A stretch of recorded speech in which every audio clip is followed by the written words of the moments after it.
The Roman Empire, a titan of antiquity, stretched its tendrils from the misty shores of Britannia to the sun-baked sands of Mesopotamia.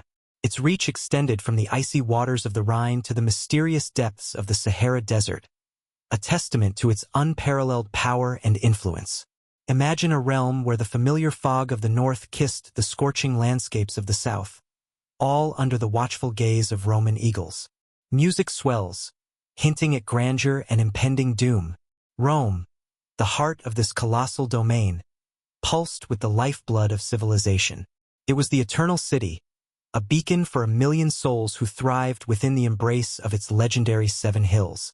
More than just a city, it was a symbol, a promise of order, and a testament to human ambition. This was no mere kingdom. It was the grandest empire humankind had ever dared to construct.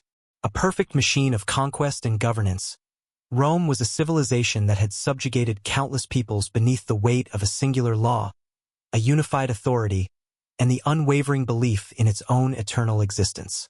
They believed Rome was forever, an unshakable foundation upon which the world would forever be built. But the seeds of destruction are often sown in the most fertile ground.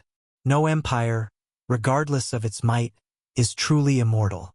This is the story of how that magnificent colossus, the greatest power of the ancient world, crumbled into dust. This is the chronicle of the fall of Rome. And to truly understand how it fell, we must first appreciate the breathtaking heights to which it ascended. In the 2nd century AD, under the reign of the emperors known as the Antonines, the Roman Empire reached its zenith. Its territorial expanse was unmatched, its splendor unparalleled. This era would later be hailed by historians as the Golden Age of the Empire, a period when the Pax Romana, the Roman peace, extended its tranquil influence for over 2 centuries of relative stability. The borders were secure, trade flourished, cities prospered, and Roman civilization achieved a level of refinement that would not be seen again in Western Europe for over a millennium.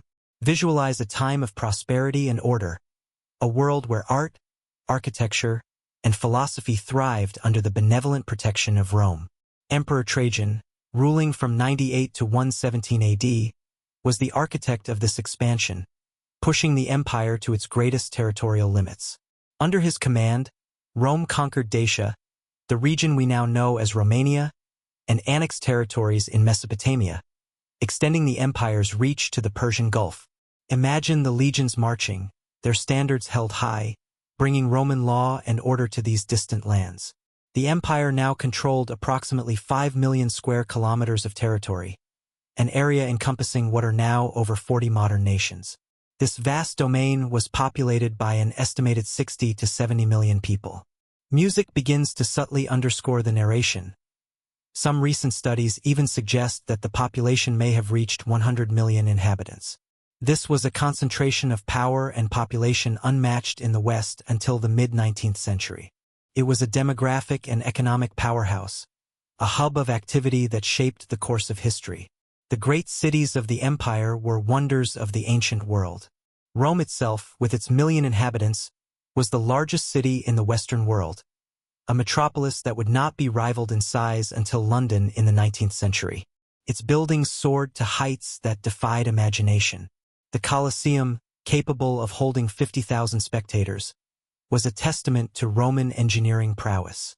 Built in less than 10 years under the Flavian emperors, this amphitheater was the largest ever constructed in the empire. Envision the roar of the crowds, the clash of gladiators, the spectacle of chariot races, all within the colossal walls of this iconic structure.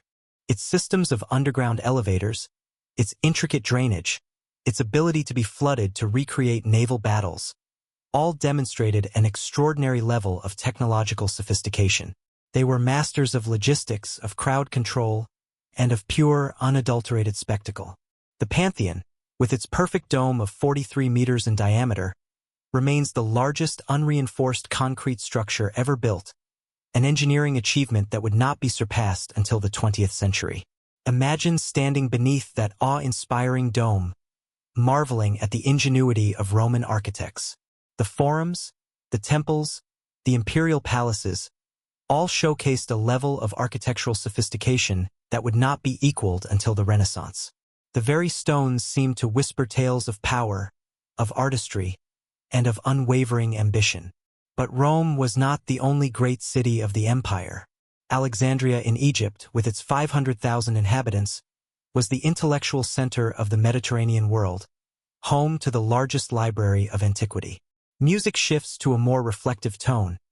It was a haven for philosophers, mathematicians, and scientists who preserved Greek knowledge, ensuring its survival through the ages. It was here that Claudius Ptolemy wrote his Almagest, the astronomical work that would dominate scientific thought for 100 years. Picture scholars poring over ancient texts, unraveling the mysteries of the universe. It was here that Galen, the most important physician of antiquity, music subtly increases in intensity, developed his medical theories that would remain authoritative until the Renaissance. His work shaped medical practice for centuries, influencing generations of doctors. Antioch in Syria was the third largest city of the empire, a commercial hub where the silk caravans from China met the merchant ships of the Mediterranean. Its streets were paved with marble, its public buildings rivaling those of Rome itself. Imagine the bustling marketplaces, the exotic goods from distant lands, the clash of cultures in this vibrant metropolis. Carthage in North Africa, rebuilt after its total destruction in the Punic Wars, was once again a prosperous city of several 100,000 inhabitants, the granary of the Western Empire. Millions of tons of grain were shipped annually to feed Rome and its legions. The scars of war had faded, replaced by the prosperity of trade and the promise of renewal. What connected these cities, what made this vast empire possible, was a network of infrastructure that was truly astonishing. The Roman roads extended for more than 400,000 kilometers across the empire. These were not simple dirt tracks. They were paved roads designed with sophisticated drainage systems, built to last for centuries. The construction of a Roman road followed a meticulous process. First, a deep trench was excavated. Then a layer of large stones was placed for drainage. Over this, a layer of gravel mixed with lime was added. Finally, the surface was paved with precisely cut stones, fitted so perfectly that a knife could barely be inserted between them. Visualize the legions of workers, their sweat and toil transforming the landscape, creating pathways of empire. Many of these roads still exist today, more than 2,000 years after their construction, some still in use under modern highways. The Via Appia, built in 312 BC, can still be walked today. The Via Flaminia, the Via Aemilia, the Via Augusta, all these roads allowed Roman armies to move quickly to any part of the empire, allowed trade to flow freely between the provinces, allowed ideas, music softens goods, and people to move across distances that previously would have been impossible to traverse.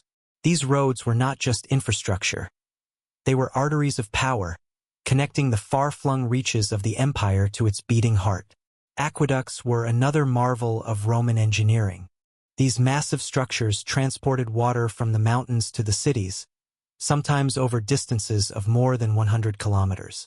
The water flowed by gravity through carefully calculated channels, descending only a few centimeters per kilometer to maintain a constant flow. The engineers of Rome mastered the mathematics and physics necessary to calculate these slopes with extraordinary precision. Imagine the ingenuity required to plan and execute these vast projects. The arches of the aqueducts soared over valleys, sometimes to heights of more than 50 meters, supporting the weight of millions of liters of water. The aqueduct of Segovia in Hispania, built in the 1st century AD, rises to 28 meters in height and still carries water today. It is a testament to the skill of Roman engineers. The Aqua Marcia aqueduct, which supplied water to Rome, was 91 kilometers long, mostly underground. Rome itself was supplied by 11 different aqueducts that delivered approximately 1 million cubic meters of water daily to the city. This water fed not only public fountains but also the thermal baths, private gardens, public latrines, and decorative fountains. The water system of ancient Rome was more sophisticated than that of many European cities until the 19th century. Imagine the luxury of clean, running water in a time when it was a rarity. Life in the provinces of the empire was prosperous for those who were integrated into the Roman system. Every major city had its theater, where the works of Plautus, Terence, and Seneca were performed. where masked actors played the comedies and tragedies that entertained Roman audiences. The plays offered a reflection of society, a source of entertainment, and a way to connect with the cultural heritage of Rome. Every city had its thermal baths, the public baths where citizens gathered not only to bathe but to socialize, to discuss politics, to do business, to exercise, to receive massages, to read in the libraries that were often attached to the baths. The baths were not simple bathing facilities. They were sophisticated recreational complexes with underground heating systems, pools of different temperatures, steam rooms, gymnasiums, and gardens. The baths of Caracalla in Rome could accommodate 1,600 people simultaneously. Envision the lively atmosphere, the murmur of conversations, the scent of perfumes, the sounds of splashing water, all within the luxurious confines of the Roman baths. The forums of the provincial cities were miniature replicas of the great Roman Forum, with their temples, their basilicas where justice was administered, their statues of emperors and gods, their covered markets. It was an urban civilization, a civilization where the city was the center of civilized life, where living outside a city was almost synonymous with being a barbarian. The city was a symbol of Roman power, a place of opportunity and advancement. Trade was the lifeblood of the empire. Goods flowed across borders in quantities that would not be matched until the modern era. Silk from China reached Rome via the Silk Road, traversing the mountains of Central Asia, passing through the Parthian and Persian empires, arriving at the ports of Syria, from where it was transported to the rest of the empire. Silk was so valuable that it was literally sold for its weight in gold. Imagine the exotic allure of this precious fabric. Spices from India, black pepper in particular, were so valuable that they were used almost as currency. Wealthy Romans kept their pepper in safes alongside their gold. The aroma of these spices filled the air, a symbol of wealth and luxury. Grain from Egypt fed Rome and the cities of Italy. Every year, hundreds of cargo ships transported millions of tons of grain from Alexandria to the port of Ostia, from where it was distributed to Rome. The free grain supply to the Roman population, the program called Annona, was essential to maintaining social stability in the capital. Food was power, and Rome controlled the flow. Slaves from all parts of the empire were traded in the markets of the great cities. It was a brutal trade that fueled the economy of the empire. It is estimated that between 10 and 20% of the population of the empire were slaves. They toiled in the fields, in the mines, in the homes of the wealthy, their lives a stark contrast to the prosperity enjoyed by the elite. Olive oil from Hispania and North Africa was transported in giant amphorae across the Mediterranean. In Rome, Monte Testaccio is literally an artificial hill of 50 meters in height, constructed entirely of fragments of discarded amphorae, a testament to the volume of the olive oil trade. It stands as a silent monument to the empire's vast appetite. Wine from Gaul was prized on the tables of wealthy Romans. The perfumes of Arabia, the exotic woods of Africa, the precious metals of Hispania, all flowed through the trade routes of the empire. The flavors, scents, and textures of the world converged in Rome. This system of trade was not just a casual exchange of goods. It was an integrated economic system with established trade routes, with fixed exchange rates, with bankers who provided credit to merchants, with commercial agents operating in multiple provinces without ever leaving their offices, with sophisticated commercial contracts backed by Roman law. It was a globalized economy before the concept of globalization existed. Imagine the complex web of transactions, the flow of information, the interconnectedness of the Roman world. It was a world where a merchant in Alexandria could do business with a merchant in Londinium without ever meeting face to face, where letters of credit issued in Rome were honored in Antioch, where coins minted in one province circulated freely in all the others, where the prices of basic goods were relatively standardized throughout the empire. The standardization of trade facilitated commerce and fostered a sense of unity across the vast empire. In this world of prosperity and sophistication, Marcus Aurelius, the philosopher-emperor, reigned. He ascended to the throne in 161 AD, at a time when the empire seemed to be at its peak. But Marcus Aurelius was different from many of his predecessors. He was not a military conqueror obsessed with expanding the frontiers like Trajan. He was not a pragmatic administrator like Hadrian.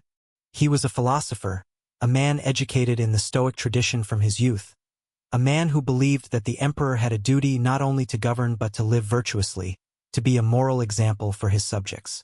He was a leader who sought wisdom and justice in all things. During his reign, Marcus Aurelius wrote his Meditations, a collection of personal reflections on Stoic philosophy written in Greek, the language of philosophy. They were not written to be published. They were private reflections, thoughts that the emperor recorded for himself while on campaign on the frontiers of the empire. Imagine him sitting in his tent, surrounded by the chaos of war, writing about virtue and the nature of existence. Thoughts written in his military tent while outside his legions fought against the barbarians. The Meditations reveal a man deeply aware of the fragility of life, of the transience of power, of the importance of living according to virtue. He grappled with the big questions of life and death, of duty and responsibility. They are the reflections of a man who understands that even the most powerful emperor is only a mortal human being subject to the same laws of nature as the humblest of his subjects. Marcus Aurelius wrote about the acceptance of fate, about the control of emotions, about the duty to the community, about the insignificance of fame and power in the face of the vastness of the universe and the brevity of human life. His words offer timeless wisdom and guidance. But the Meditations also reveal something more. They reveal a man under extraordinary pressure, a man struggling against circumstances, a man trying to maintain his philosophical equanimity while facing crisis after crisis. He was a leader burdened by the weight of the world. Marcus Aurelius spent much of his reign, almost 14 of his 19 years as emperor, on the frontiers of the empire, fighting against barbarian invaders. The wars on the Danube and Rhine borders, against the Germanic tribes who constantly pressed against the Roman defenses, consumed his attention and his energy. The empire was under constant threat. This was not the war of conquest that characterized the reigns of Trajan and previous emperors. It was a defensive war, a war where Rome fought not to expand but to maintain what it already had. It was a war where the goal was not to gain new territories but to avoid losing the existing ones. The empire was beginning to feel the strain of its own vastness. It was during the reign of Marcus Aurelius that the first serious signs of crisis appeared that would eventually destroy the empire. In 165 AD, a devastating plague reached Rome. Later historians would call it the Antonine Plague, although its exact nature remains a subject of debate among modern historians. It was a harbinger of doom. It was probably smallpox or measles, diseases for which the populations of the empire had no natural immunity. The plague was brought by the legions returning from campaigns in the east, where they had been fighting against the Parthian Empire. The soldiers, victorious in battle, brought with them an invisible enemy that would kill more Romans than all the wars of the era. It spread like wildfire. The plague spread like wildfire through the empire.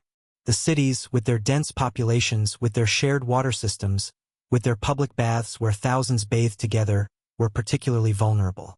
Imagine the panic that gripped the cities as the plague spread. It is estimated that between 5 and 10 million people died during the 15 years that the epidemic lasted, although some historians suggest that the number could be even higher. It was a catastrophic demographic loss. Perhaps 10 or 15% of the total population of the empire. Villages were depopulated, regions were left without workers to cultivate the fields, and the legions were decimated. The empire was crumbling from within. Entire villages were depopulated. Agricultural regions were left without workers to cultivate the fields.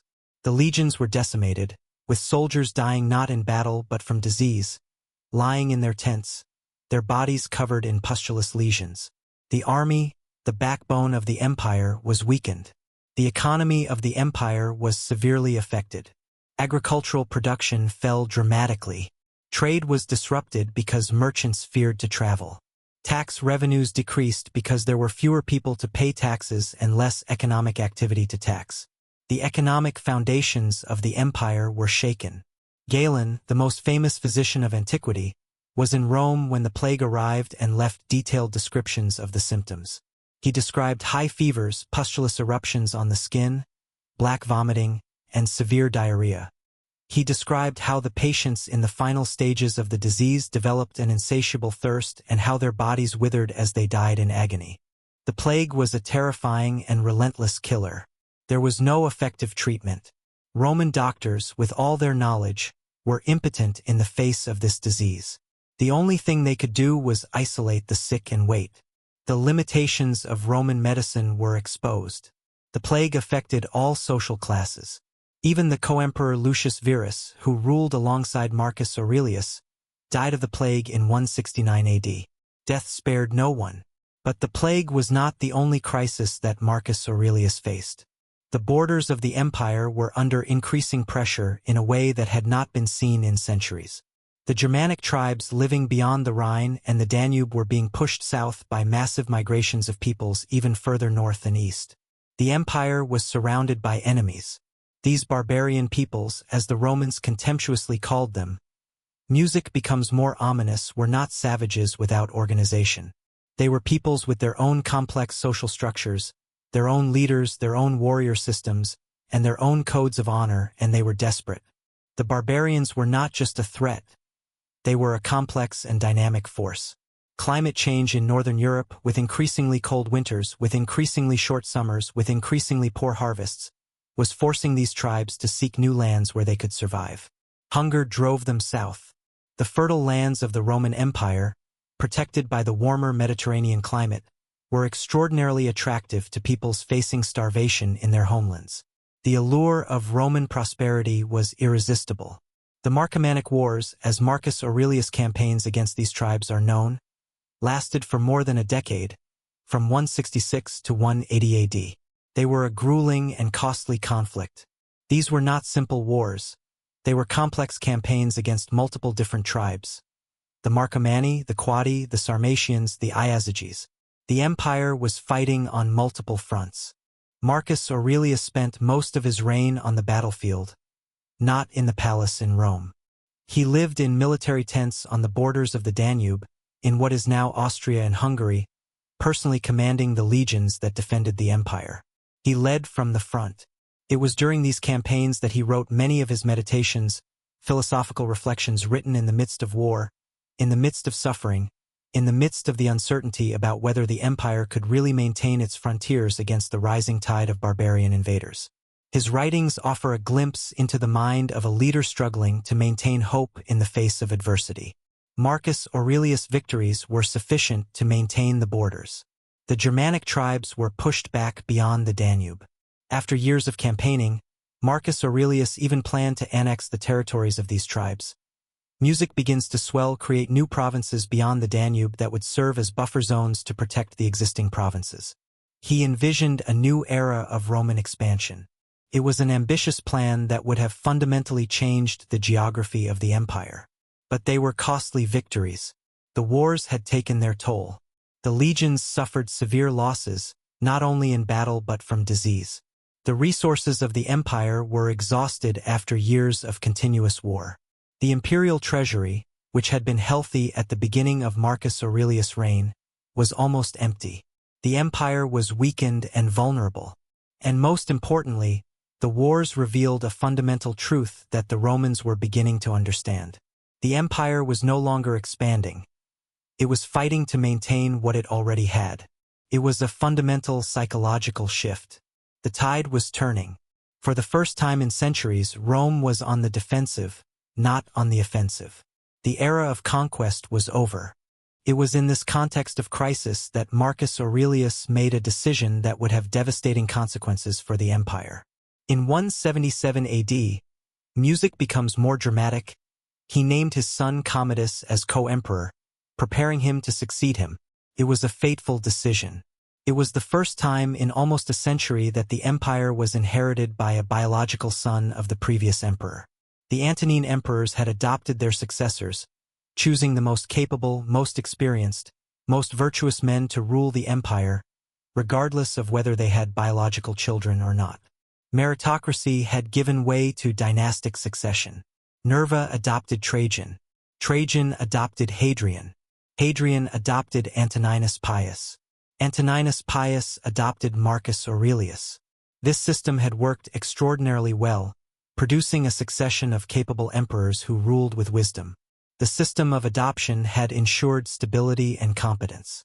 But Marcus Aurelius, perhaps out of paternal love, perhaps out of a belief in dynastic legitimacy, perhaps because he simply could not imagine passing over his own son, chose Commodus. It was a catastrophic decision. The empire was about to pay the price. Commodus was everything that Marcus Aurelius was not. Where Marcus Aurelius was philosophical and reflective, dedicated to study and contemplation, Commodus was impulsive and violent, interested only in physical pleasures. He was a stark contrast to his father.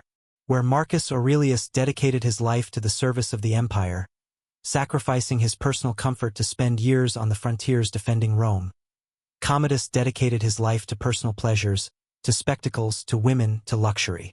He was a self-indulgent and irresponsible ruler. When Marcus Aurelius died in 180 AD in his military tent on the borders of the Danube, after 19 years of a reign marked by continuous crises that he handled with stoic dignity, Commodus became the sole emperor at the age of 18, and his 12-year reign was a disaster for the empire. The reign of Commodus marked the beginning of the end. Commodus had no interest in governing. He had no interest in the responsibilities of the emperor. Immediately after ascending to the throne, he abandoned the military campaigns that his father had been fighting on the borders of the Danube. He made peace with the Germanic tribes on terms favorable to them and returned to Rome, eager to enjoy the pleasures of the capital. He abandoned the defense of the empire. He delegated the administration of the empire to favorites and advisors, many of whom were incompetent or corrupt. The Praetorian prefect, the commander of the Praetorian Guard, essentially ruled the empire while Commodus. He was a puppet ruler. Commodus dedicated himself to other pursuits. He became obsessed with gladiatorial games, engaging in an extraordinary perversion of the imperial role. He personally fought in the arena as a gladiator, slaughtering wild animals and occasionally battling human opponents who dared not seriously resist the emperor. Can you imagine the terror in their eyes? The internal conflict of self-preservation versus defying the emperor. He fancied himself as Hercules, believing he was the reincarnation of the mythological hero, parading in public with a lion's skin and club. He squandered enormous sums of money on increasingly elaborate spectacles, vanity projects, and lavish gifts to his favorites and courtiers. Each spectacle became more grandiose, more extravagant, designed solely to inflate his ego and solidify his image as a god among men. The imperial treasury, which Marcus Aurelius had managed with prudence, even in times of crisis, was systematically looted. Each carefully considered policy, each frugal decision made by Marcus Aurelius was undone in a moment by Commodus. Corruption spread like a cancer through the imperial administration. Government positions were sold to the highest bidder without regard to competence or experience. Imagine the legions of unqualified individuals suddenly thrust into positions of power, motivated solely by personal gain. Justice was subverted. The wealthy could buy favorable verdicts, twisting the very fabric of Roman law. The poor had no recourse against injustice, their pleas unheard, their rights trampled upon. Taxes were collected in an increasingly oppressive manner, yet the revenues did not go to maintain the army or the infrastructure of the empire. Instead, they lined the pockets of the corrupt courtiers surrounding Commodus, funding their opulent lifestyles and insatiable greed. The senators were forced to watch, impotent. The Senate, which had enjoyed a measure of respect under Marcus Aurelius, consulted on important matters, was systematically humiliated by Commodus. The emperor executed senators on a whim, often under false accusations of conspiracy, confiscating their properties to enrich the imperial treasury. Men of experience and wisdom were replaced with talentless flatterers, whose sole qualification was their personal loyalty to the emperor. Loyalty, in this case, being a synonym for blind obedience. The moral decline of the empire under Commodus was evident to all who had eyes to see. The idea that the emperor had responsibilities to his subjects, that imperial power should be exercised with virtue and moderation, was completely abandoned. Commodus governed as a capricious tyrant, killing and confiscating property according to his mood, and the empire suffered the consequences. His moods were as fickle as the wind. The frontiers were neglected. The legions did not receive the logistical and financial support they needed. Imagine the frustration of the soldiers, ill-equipped and undersupplied, facing increasingly bold barbarian incursions. The barbarians, seeing the weakness of the empire under an emperor who did not care about defense, intensified their attacks and pillaging on the frontiers. In 192 AD, after 12 years of disastrous rule that had profoundly damaged imperial authority and the stability of the empire, Commodus was assassinated. The conspiracy included his concubine Marcia, who had been his favorite mistress for years, the Praetorian prefect Quintus Aemilius Laetus, and other high-ranking courtiers who had decided that the emperor must die to save the empire. It was a desperate gamble, a last-ditch effort to salvage what remained of Roman glory. They first attempted to poison him, but Commodus vomited the poison. So, they hired a gladiator named Narcissus to strangle him. It was in the bath, while preparing to participate in the games of the following day, Commodus was strangled. The irony was almost too much to bear. It was an ignominious end for the son of the philosopher-emperor. A fitting end that his father would have considered the inevitable consequence of a life dedicated to vice rather than virtue. His father's ghost must have wept. And with his death ended the Antonine dynasty, the last great dynasty of the High Empire, the last era of relative stability that the empire would know for centuries. What followed was a period of chaos that revealed how fragile the stability of the empire truly was.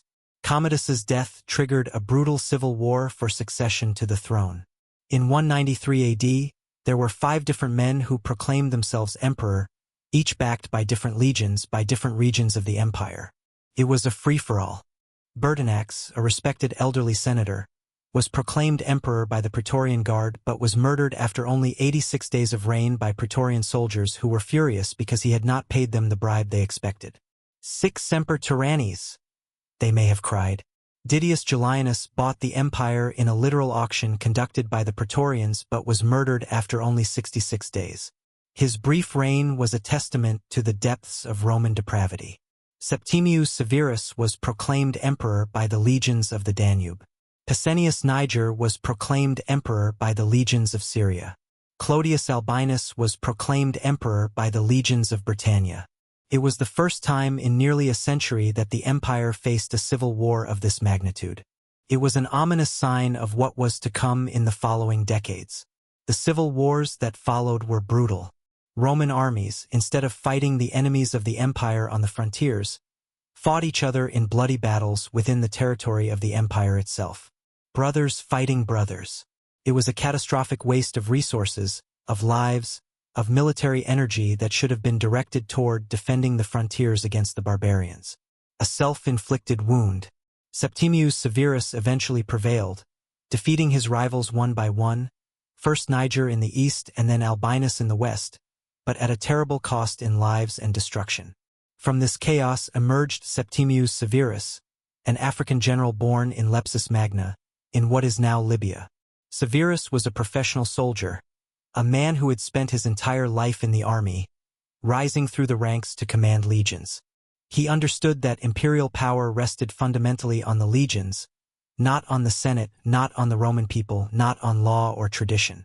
Whoever controlled the legions controlled the empire, and he ruled accordingly with this brutal understanding. On his deathbed in 211 AD, he gave advice to his 2 sons, Caracalla and Geta, that revealed completely his vision of the empire. Enrich the soldiers, and despise all the rest, he told them. This cold counsel encapsulated the fundamental transformation of the empire that occurred under Severus and would accelerate in the following decades. Under the Antonines, the empire was governed with a certain balance between the interests of the army, the Senate, the provinces, and the Roman people.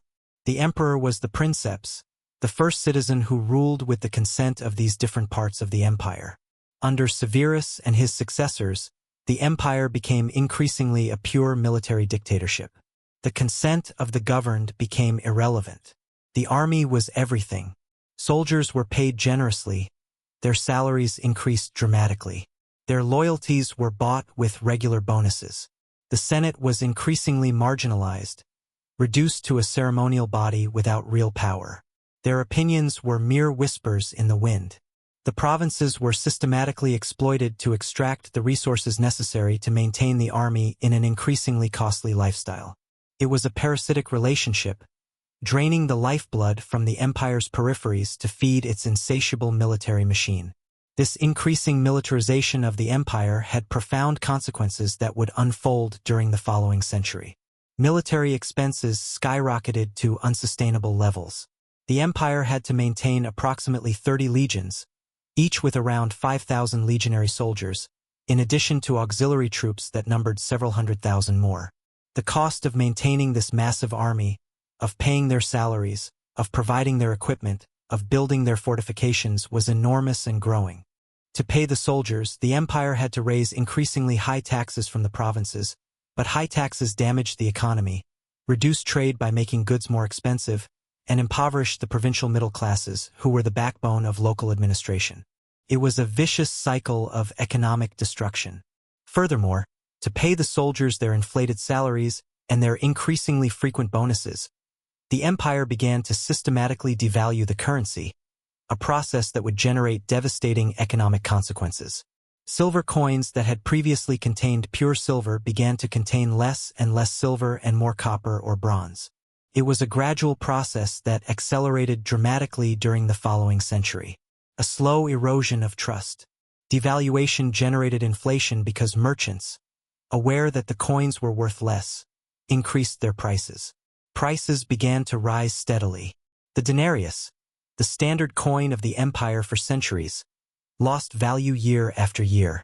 Merchants began to distrust the official currency, and when possible, they reverted to bartering or demanded payment in real goods or in undebased gold. The complex financial system of the empire was unraveling. The sophisticated monetary economy, which had been one of the great strengths of the empire, which had allowed long-distance trade and complex financial transactions, began to gradually crumble. The symptoms of decay were evident to those who were willing to see them, to those who remembered what the empire had been like under the Antonines. But many were blind to it. But at the height of the 2nd century AD, when Marcus Aurelius still ruled with his Stoic philosophy, when the city still prospered, when trade still flowed freely across the Mediterranean, when the aqueducts still carried fresh water to millions of people, it was difficult for most Romans to imagine that this empire, this colossus that had dominated the Mediterranean world for centuries, that had existed in one form or another for over 1,000 years, since the legendary founding of Rome, could ever fall. It was easier to ignore the cracks in the facade. It was difficult to imagine that the invincible legions that had conquered the known world could ever be defeated by barbarians who did not even know how to build stone cities. The thought was preposterous. It was difficult to imagine that Rome itself, the eternal city, the caput mundi, the center of the world, could ever be sacked by foreign invaders. It seemed impossible, but the seeds of destruction were already planted deep. And seeds, once sown, inevitably sprout. The Antonine plague had dramatically reduced the population of the empire, weakening its demographic base. The wars on the Danube frontier under Marcus Aurelius had revealed that the empire could no longer expand, that it had reached its natural limits, that from now on it would be on the defensive. The long slide downward had begun. The militarization of the empire under Septimius Severus had transformed the fundamental nature of imperial government, turning it into a military dictatorship that depended entirely on the support of the army and that had to constantly pay the soldiers to maintain their loyalty. The people's voices meant nothing. The devaluation of the currency had initiated an inflationary process that would eventually destroy the monetary economy of the empire. Money was becoming worthless.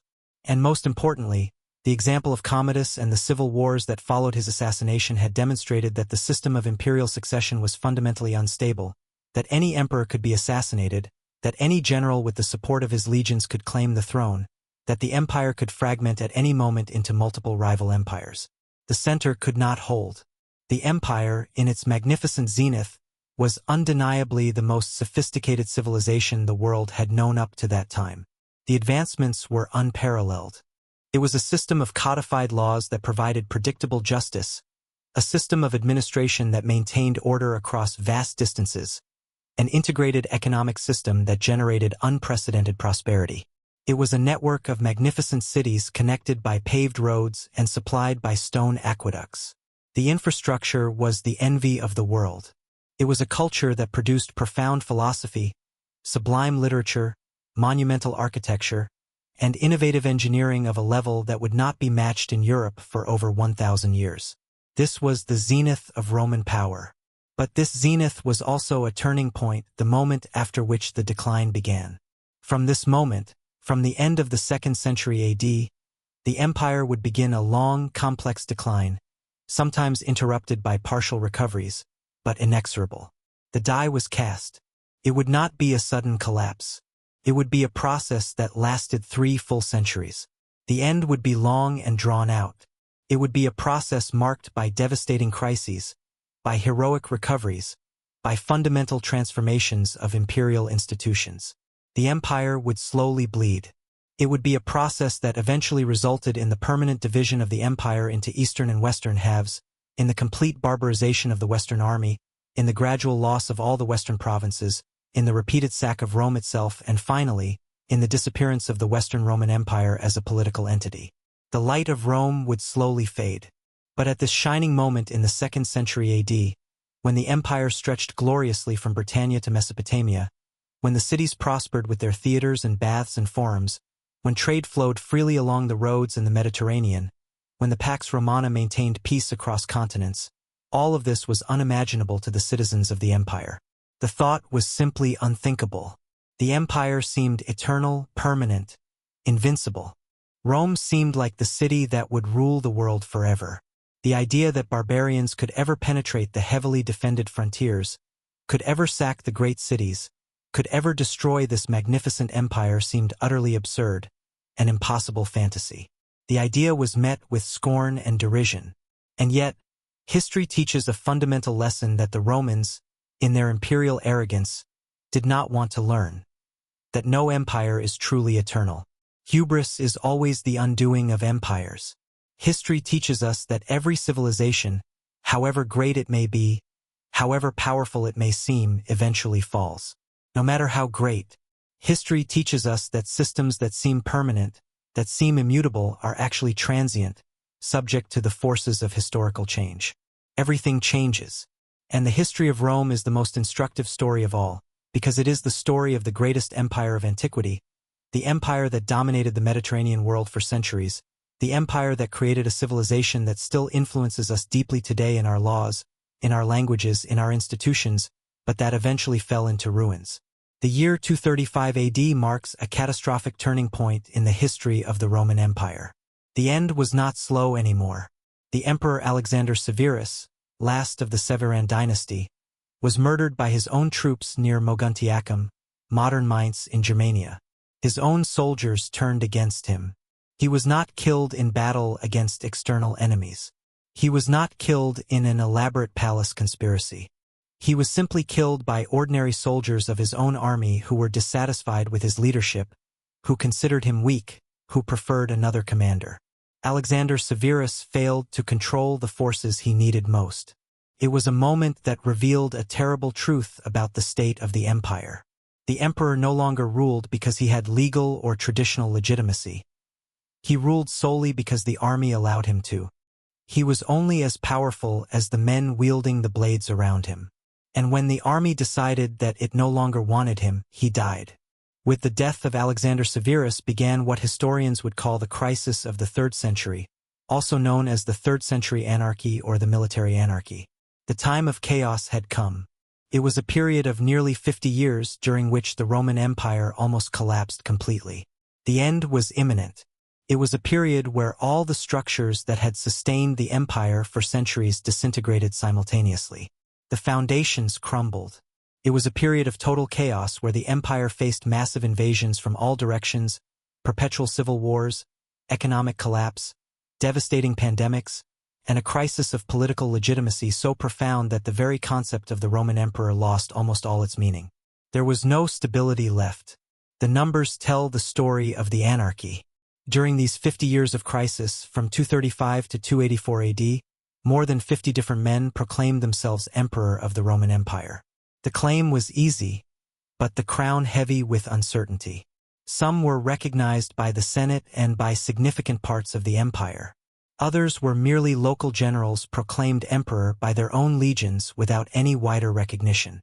Some garnered no attention at all. Most were murdered. Some died in battle. Others died of disease, but the vast majority died assassinated, either by their own soldiers, by rival armies, or by conspirators. The reign of most emperors ended with violence. The average length of a reign during this period was less than 3 years. Some emperors reigned for only a few months, some only a few weeks before being overthrown and murdered. It was a game of thrones, where one either won or died.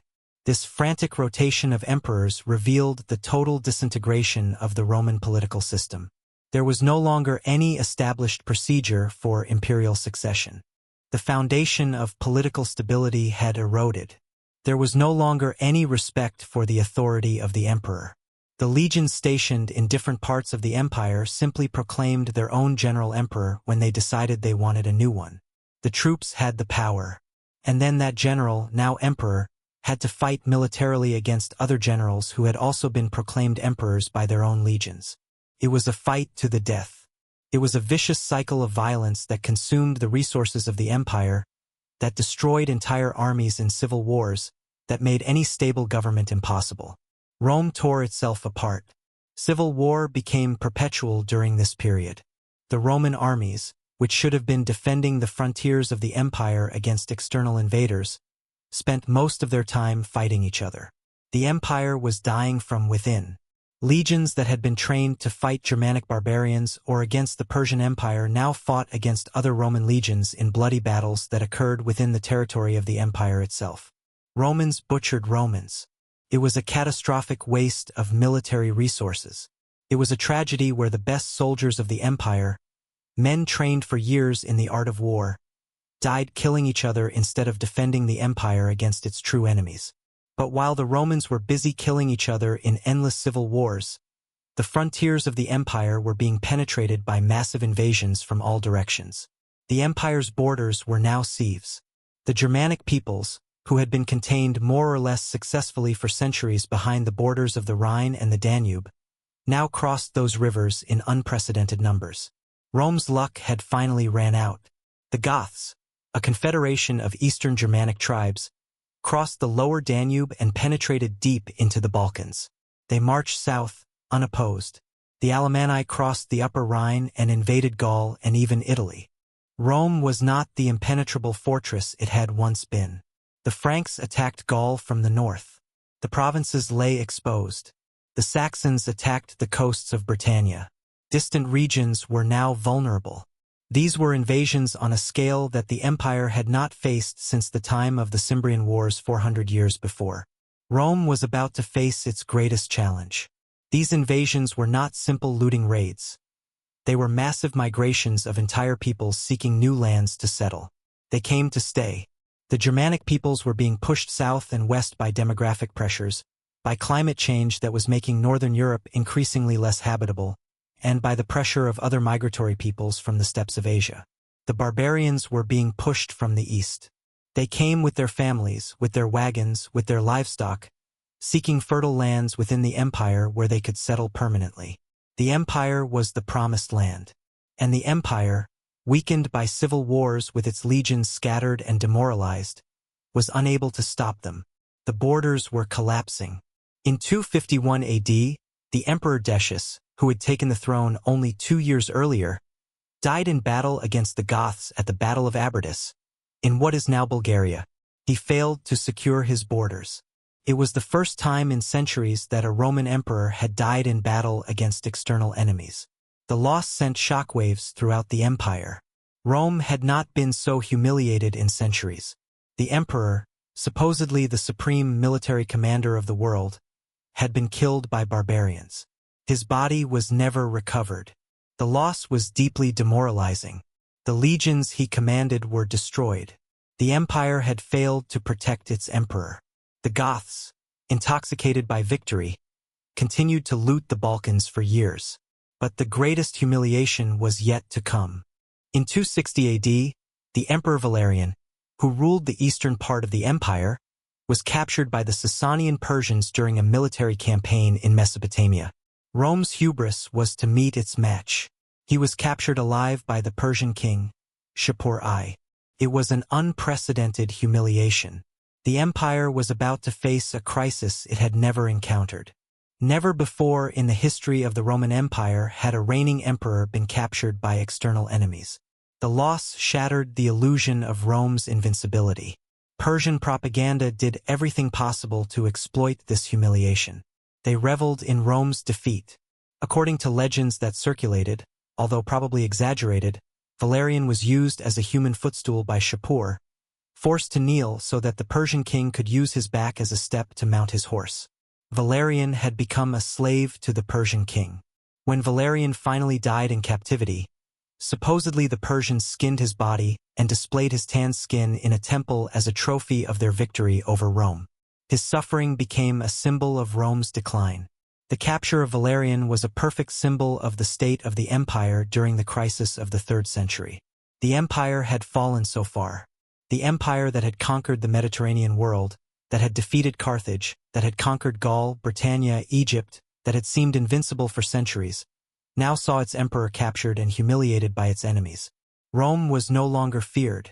It was a demonstration of weakness that invited further attacks, that made the enemies of the empire perceive vulnerability where they had previously seen invincible strength. And while the empire was fighting off invasions from all directions, a new plague arrived to aggravate the crisis. The empire's problems were only getting worse. The plague of Cyprian, named after the bishop of Carthage, who left detailed descriptions of the disease, began in 249 AD and continued to devastate the empire for nearly 2 decades. It was a tragedy for the Roman people. The exact nature of the disease is a matter of debate among modern historians. It could have been smallpox, measles, or possibly viral hemorrhagic fever. What it was, no one knows for sure, but it devastated the Roman world. What is undeniable is that it was devastating. Cyprian described a disease that caused extreme fever, vomiting, bloody diarrhea, insatiable thirst, gangrene of the limbs, and blindness. The symptoms were brutal. He described how the sick suffered terrible agonies before dying. The descriptions were graphic. The plague spread through the empire with terrifying speed. No one was safe. It was said that in Rome, at the peak of the epidemic, 5,000 people died daily. The death toll was catastrophic. If these figures hold any truth, it would mean that tens of thousands, perhaps even hundreds of thousands, perished in the capital city alone. Throughout the vast empire, death was an ever-present specter. Fields lay barren, untended by the hands of farmers claimed by the plague. Cities, once bustling with life, were now shadows of their former selves, their populations decimated by the relentless disease. Even the mighty legions, the backbone of Roman power, suffered crippling losses, not on the battlefield, but from the insidious grip of illness. Some historians estimate that the plague of Cyprian wiped out between 10 and 20% of the entire empire's population. This demographic catastrophe compounded the other crises already hammering the Roman state. Imagine the sheer scale of loss, the grief echoing through empty homes, the societal structure slowly crumbling under the weight of so many lost lives. The economic collapse during this period was so severe it threatened to completely dismantle the economic system that had sustained the empire for centuries. The primary culprit was rampant hyperinflation, fueled by the systematic debasement of the currency. The denarius, the standard silver coin of the empire for ages, was progressively devalued by emperor after emperor, each desperately seeking funds to pay their soldiers, finance their civil wars, and bribe the legions into loyalty. When Septimius Severus ruled in the early 3rd century, the denarius contained roughly 50% silver and 50% copper. Fast forward to the year 270 under Emperor Aurelian, and the denarius held less than 5% silver. It was essentially a copper coin with a thin silver wash. This massive devaluation triggered catastrophic inflation, sending the empire into an economic tailspin. The prices of basic goods skyrocketed, multiplying by hundreds or even thousands within just a few decades. A modius of wheat, which cost half a denarius in the 2nd century, now commanded hundreds of denarii. But because the coin itself was worth less and less, these higher nominal prices didn't translate to increased profits for sellers. They merely reflected the currency's plummeting value. Merchants, acutely aware that the coins they received today would be worth less tomorrow, constantly hiked their prices, creating a vicious cycle. Consumers, watching their savings evaporate before their eyes, lost all faith in the currency. The result was the gradual collapse of the monetary economy, which had been one of the Roman Empire's greatest strengths. Long-distance trade, which relied on a stable currency that enabled complex transactions across vast distances, ground to a halt. Merchants no longer trusted the coins. Whenever possible, they demanded payment in real goods, in undebased gold, or simply reverted to bartering. International trade, which had brought silk from China, spices from India, and grain from Egypt, was dramatically curtailed. Imagine the once bustling harbors, now eerily silent, the vibrant marketplaces reduced to husks of their former glory. The trade routes that had connected the empire became increasingly dangerous due to barbarian incursions and banditry. Pirates operated with impunity in the Mediterranean Sea because the Roman fleets were either disorganized or had been decimated in civil wars. Agriculture, the very foundation of the Roman economy, also suffered immensely. Fields were abandoned as rural workers fled barbarian invasions or succumbed to the plague. The large estates that had produced surpluses for export could no longer find enough laborers. The scarcity of slaves, caused by the end of the wars of conquest that had provided a steady stream of slaves during the empire's expansion, meant that landowners couldn't replace the workers they lost. Agricultural production plummeted, leading to widespread famine. Famines became commonplace. Regions that had once exported grain could now barely feed their own populations. The cities, once the pride of the empire during the Pax Romana, entered a terminal decline. Urban life depended on trade, manufacturing, and government administration. When trade collapsed, when the monetary economy disintegrated, when government administration became chaotic due to the constant turnover of emperors, the cities lost their economic raison d'etre. The wealthy urban elite, witnessing the collapse of social order, fled the cities for their rural estates, where they could be more self-sufficient. Urban artisans lost their markets, and factories closed. Public buildings fell into disrepair because there were no funds to maintain them. Some cities were sacked by barbarian invaders and never recovered. But perhaps the most dramatic manifestation of the chaos during the crisis of the 3rd century was the territorial fragmentation of the empire. By 260 AD, the Roman Empire had effectively splintered into 3 separate and rival states. The Gallic Empire, proclaimed by Postumus, a Roman general in Gaul, controlled Gaul, Britannia, and parts of Hispania. Postumus didn't nominally renounce the authority of Rome, but in practice, he ruled completely independently. He minted his own coins with his own image, maintained his own army, and governed from Colonia Agrippina, modern-day Cologne, as if he were a sovereign emperor. The Gallic Empire would survive for 14 years, a remarkable duration given the chaos of the era, before finally being reintegrated into the Central Empire. In the east, an even more extraordinary situation unfolded. Palmyra, a wealthy city-state in the Syrian desert that had been an ally of Rome, effectively became an independent empire under the rule of Zenobia, one of the most fascinating figures of late antiquity. Zenobia was the widow of the ruler of Palmyra, who had been assassinated. She initially ruled as regent for her young son but quickly became the de facto ruler. Under her leadership, Palmyra conquered Egypt, the wealthiest province in the Eastern Empire, and much of Asia Minor. At its height, the Palmyrene Empire controlled the entire Levant, Egypt, and parts of Anatolia. Zenobia was an extraordinary ruler, a woman who defied all expectations of her time. It was said that she personally led her armies into battle, riding alongside her soldiers. She was said to be educated in Greek and Latin and patronized philosophers and scholars at her court. She purportedly compared herself to Cleopatra, the last queen of Egypt, and minted coins with her own image, using the title of Augusta, an imperial title. She effectively challenged the Roman Empire in the East, not as a barbarian invader, but as a sophisticated ruler who claimed to be the legitimate heir to Roman authority in the Orient. For several years, the Roman Empire effectively existed as 3 separate entities: the Central Empire, controlling Italy and the Balkans, the Gallic Empire in the west, and the Palmyrene Empire in the east. This fragmentation suggested that the empire might simply disintegrate permanently into multiple successor states. Had this fragmentation continued, world history would have been radically different.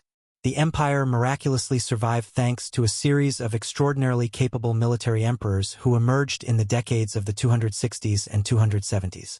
The first of these savior emperors was Claudius Gothicus, so called for his victories against the Goths. He ruled for only 2 years, from 268 to 270. But in that short time, he inflicted a devastating defeat on the Goths at the Battle of Nisus, supposedly killing 50,000 Gothic warriors. It was a victory that halted, at least temporarily, the Gothic invasions of the Balkans, but Claudius died of the plague before he could consolidate his victories. He was succeeded by Aurelian, perhaps the greatest of the emperors of the crisis of the 3rd century, a man whom later historians would call Restitutor Orbis, the restorer of the world. Aurelian ruled for only 5 years, from 270 to 275. But in that brief time, he accomplished extraordinary military feats. First, he defeated the Alemanni, who had invaded Italy, driving them back beyond the Alps. Then, he marched east against Zenobia and the Palmyrene Empire. In a brilliant campaign, he defeated the Palmyrene armies, captured Palmyra itself, and captured Zenobia. Zenobia was brought to Rome in chains, but her chains were of gold, a recognition of her royal status. She was displayed in Aurelian's triumph, forced to walk through the streets of Rome in a triumphal procession, while the Romans celebrated the victory. But unlike many war captives in Roman history, she was not executed. Aurelian, recognizing her extraordinary ability and perhaps impressed by her dignity, granted her a villa near Tibur, modern-day Tivoli, where she lived the rest of her life in retirement. It was a relatively lenient end for a woman who had challenged the power of Rome and had almost succeeded in creating an independent empire in the East. After reconquering the East, Aurelian marched west against the Gallic Empire. In 274, he defeated the last Gallic emperor, Tetricus, and reintegrated Gaul, Britannia, and Hispania into the Central Empire.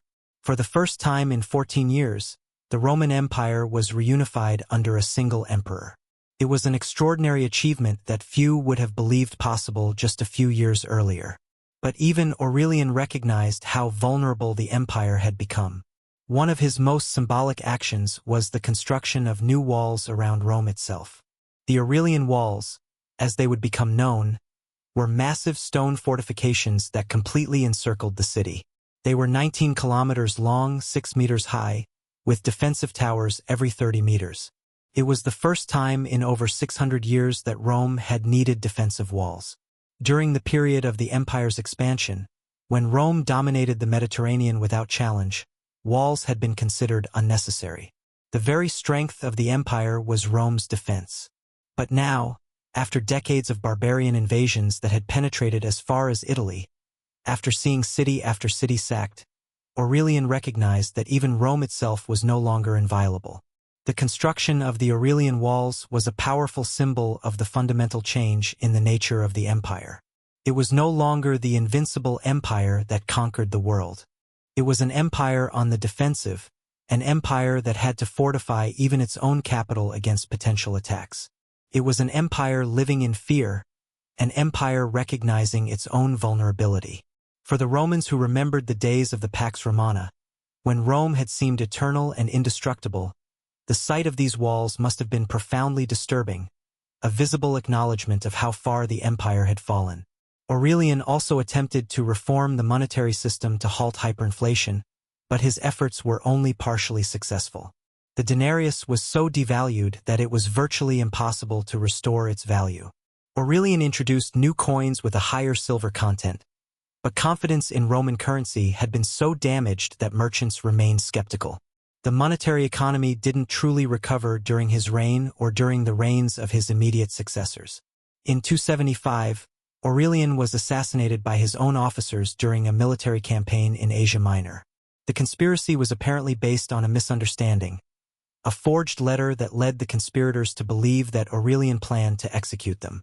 It was an absurd death for an emperor who had accomplished so much, who had saved the empire from disintegration, but it was also typical of the era, an era where even the most capable emperors could be assassinated at any moment by conspirators or disgruntled soldiers. The following years saw a succession of short-lived emperors. Tacitus ruled for less than a year. Probus ruled for 6 years, during which he conducted successful campaigns against the Germans and the Persians, but he was assassinated by his own troops in 282.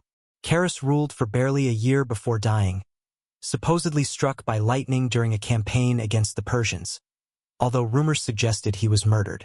His 2 sons, Carinus and Nemirian, divided the empire, but both died violently in 284. It was then, in 284 AD, that an emperor finally emerged who would stabilize the empire and end the anarchy of the 3rd century. His name was Diocletian. He was a soldier of humble origin, born in Dalmatia, the son of freedmen. He had risen through the ranks of the army purely through military merit. When he was proclaimed emperor by the army after the death of Nemirian, few expected him to last longer than his predecessors. But Diocletian would prove to be one of the most important emperors in all of Roman history, a man whose reforms would fundamentally transform the empire and give it another century of life in the West and over 1,000 more years of life in the East. The empire had survived 50 years of crisis that would have destroyed any other state in antiquity. It had survived massive invasions from all directions. It had survived the temporary loss of half of its territory. It had survived endless civil wars that had consumed entire armies. It had survived devastating pandemics. It had survived the near-total collapse of its economy. It had survived the turnover of more than 50 emperors in half a century. That it had survived it all was extraordinary, a testament to the fundamental strength of Roman institutions, to the loyalty of many of its subjects, and to the ability of men like Claudius Gothicus and Aurelian to perform extraordinary military feats against impossible odds. But the empire that emerged from the crisis of the 3rd century was radically different from the empire that had entered it. The sophisticated monetary economy had been largely replaced by a barter economy or by the payment of taxes in kind. Long-distance trade, which had connected the empire, had been reduced to a fraction of what it had been. The cities, which had been the pride of the empire, had entered a decline. Many depopulated. Many reduced to shadows of what they had been. The urban middle class, which had been the mainstay of local administration, had been virtually destroyed. The army had become increasingly dependent on barbarian recruits, Germanic mercenaries who served for pay but had no real loyalty to Rome. The authority of the emperor had transformed from a supreme magistracy within a legal system into a pure military dictatorship that depended entirely on military force. And perhaps most importantly, the psychological confidence that had characterized the empire during the Pax Romana had been shattered. There was no longer any sense that Rome was invincible, that the empire was eternal. The Romans had seen their emperors defeated, captured, and humiliated. They had seen their cities sacked by barbarians. They had seen the empire fragment into multiple states. They had seen their economy collapse. They had seen millions die in plagues. They had learned that Rome was vulnerable, that the empire could fall, that nothing was permanent. It was a fundamental psychological shift that colored everything that came after. Diocletian would inherit an empire that had miraculously survived, but which was fundamentally transformed, fundamentally weakened, and fundamentally different from the glorious empire of the 2nd century. His task would be to stabilize this broken empire, reform its shattered institutions, reorganize its demoralized army, and restore its collapsed economy. It would be a monumental task that would require radical measures, revolutionary reforms that would even more profoundly transform the nature of the empire.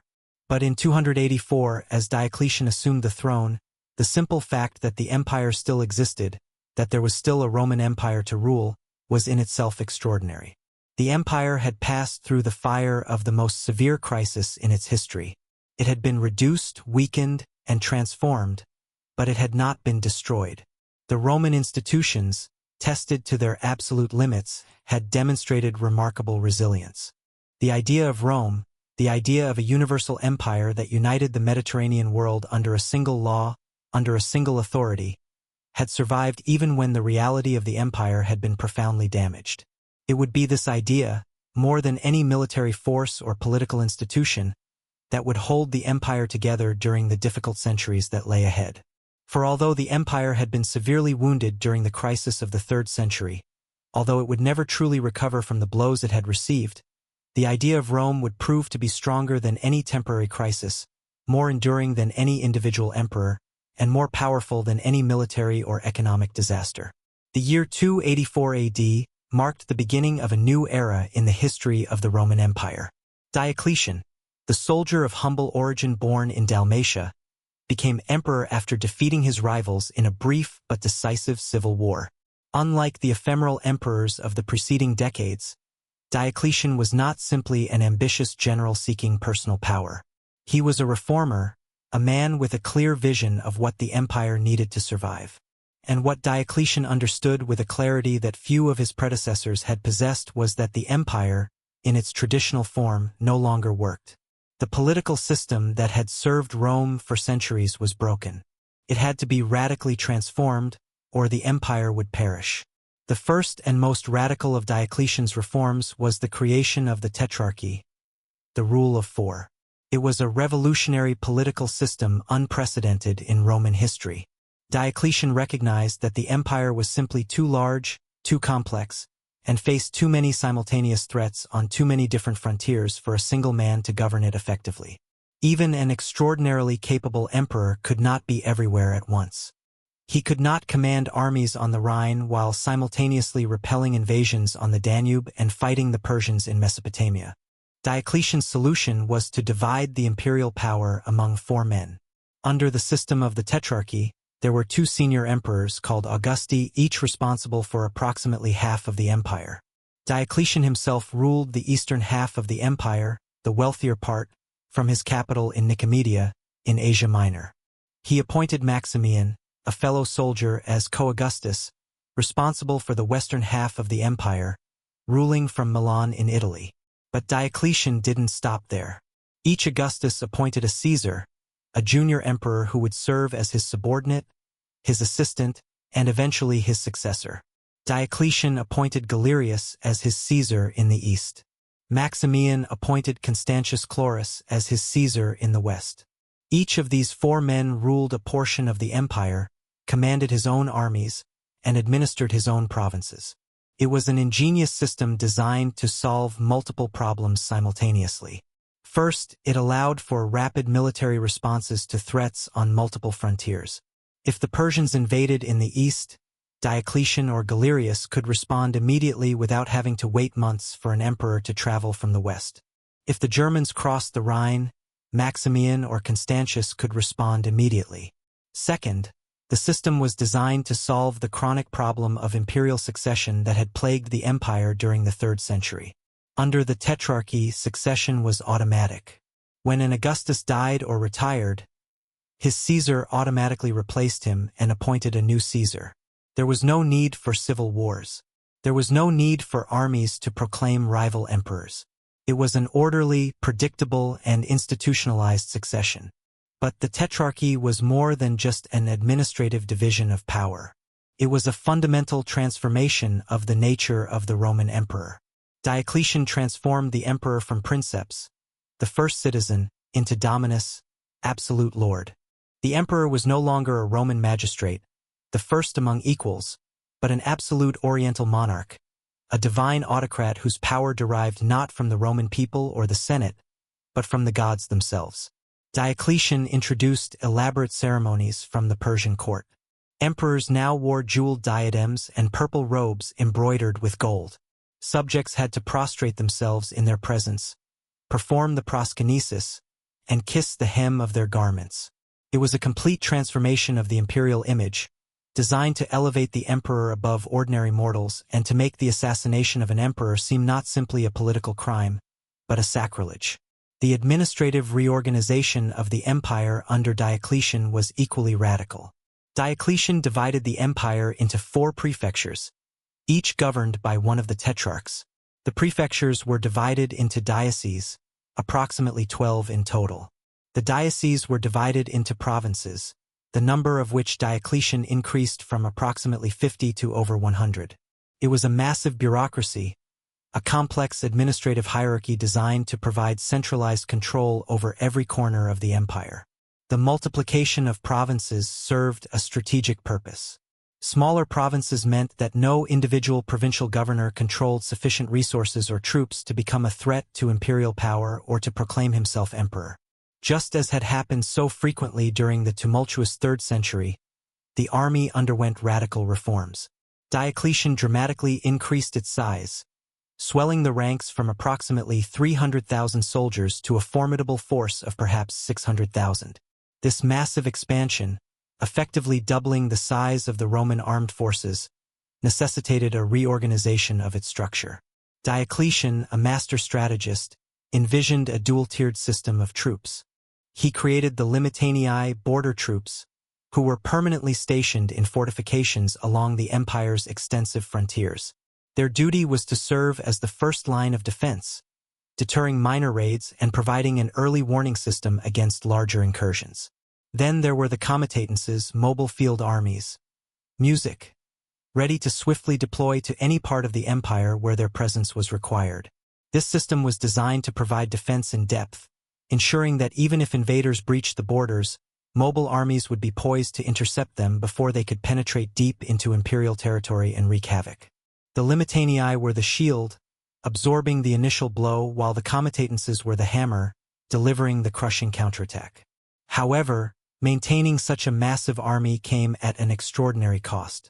It demanded resources on an unprecedented scale, straining the empire's already burdened treasury. Diocletian's response was a radical fiscal reform, a sweeping overhaul of the empire's taxation system. He introduced a system based on the assessment of land and labor. Every parcel of land was evaluated for its potential productivity, considering factors such as soil fertility, climate, and access to water. Each worker, whether a free peasant or a tenant farmer, was counted and assessed for their labor value.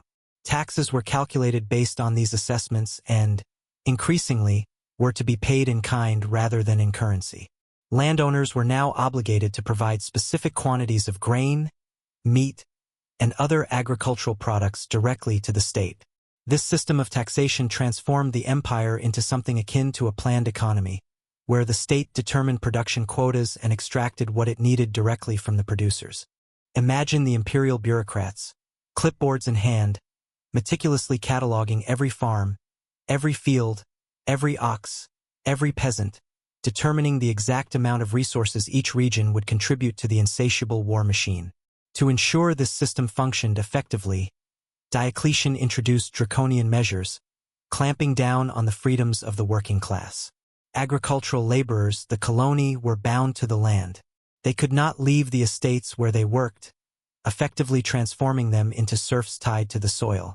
This was the beginning of the system that would eventually evolve into medieval serfdom, a system of unfree labor that would dominate the European countryside for centuries.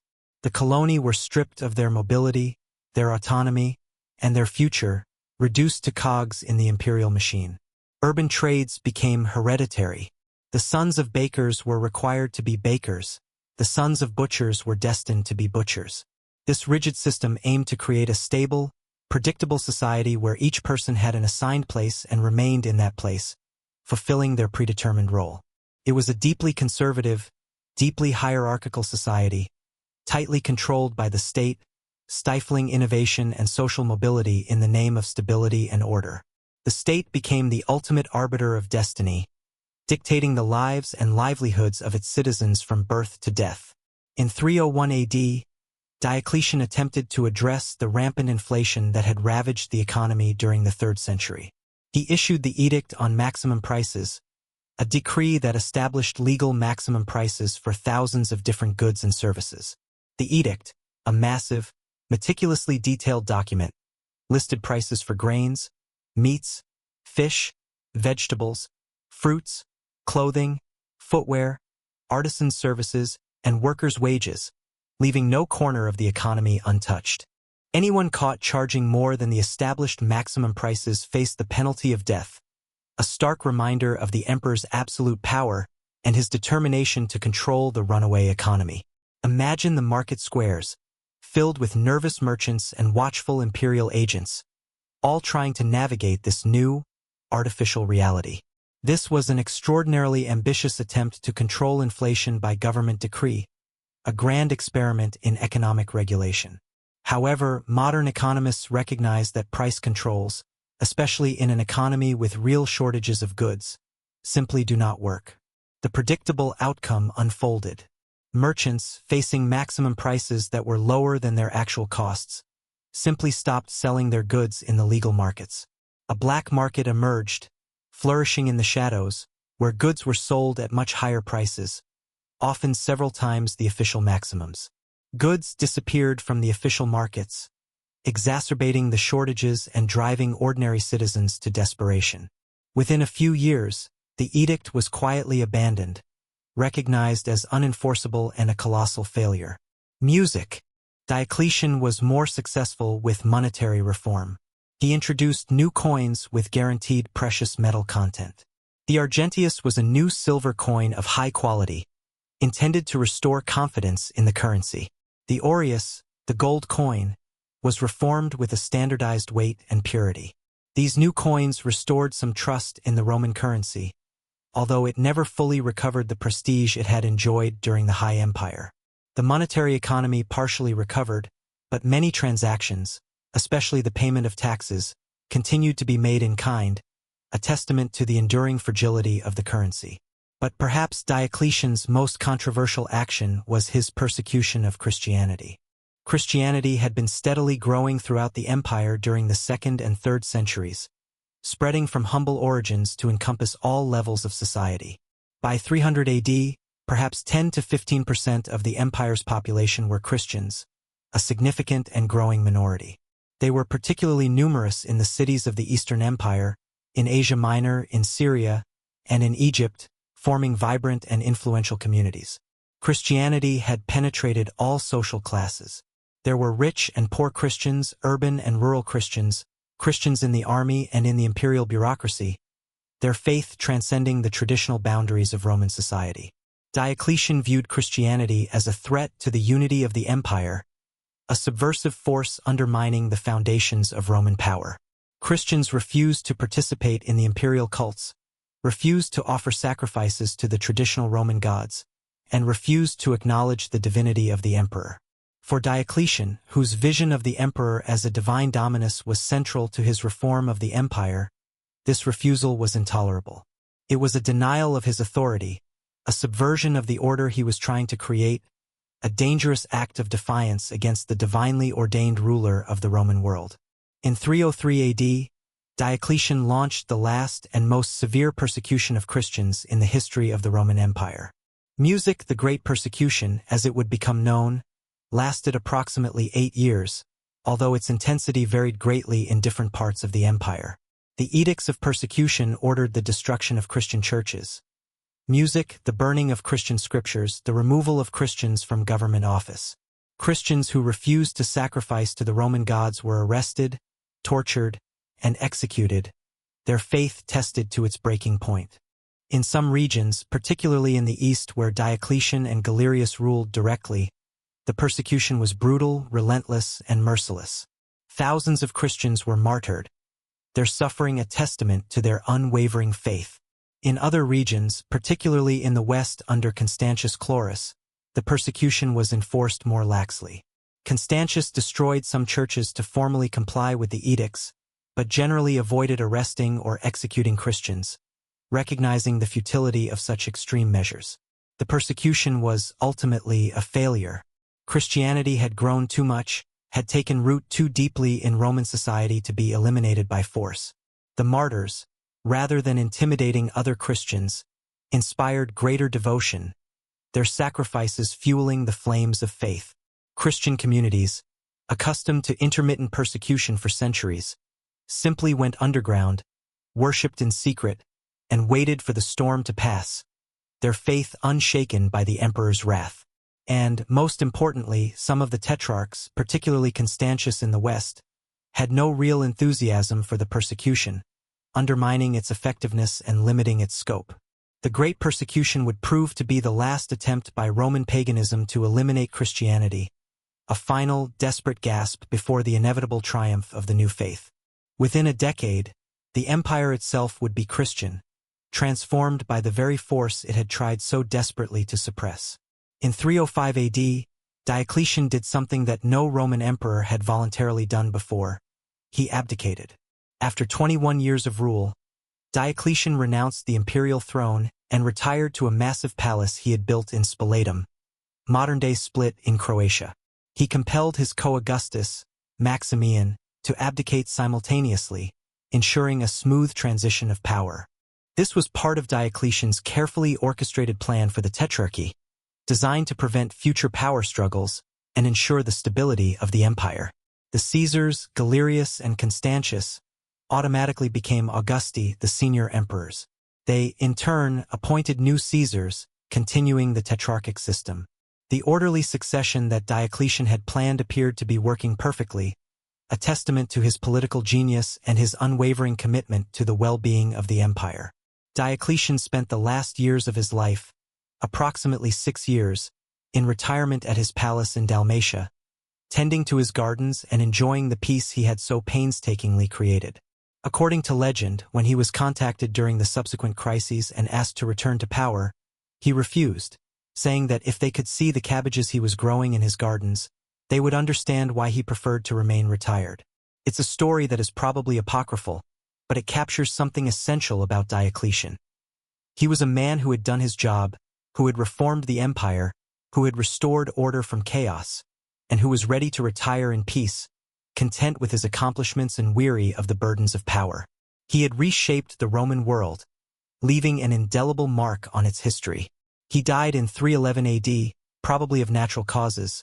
Music, although some rumors suggested suicide after seeing how the system he created was unraveling into civil wars. A tragic end for the architect of the Tetrarchy. Music, because the system of the Tetrarchy, so ingenious in theory, collapsed almost immediately after Diocletian's abdication, undone by the very forces he had sought to control. The fundamental problem was that Diocletian had not adequately foreseen the problem of the emperor's sons, their ambitions and their sense of entitlement.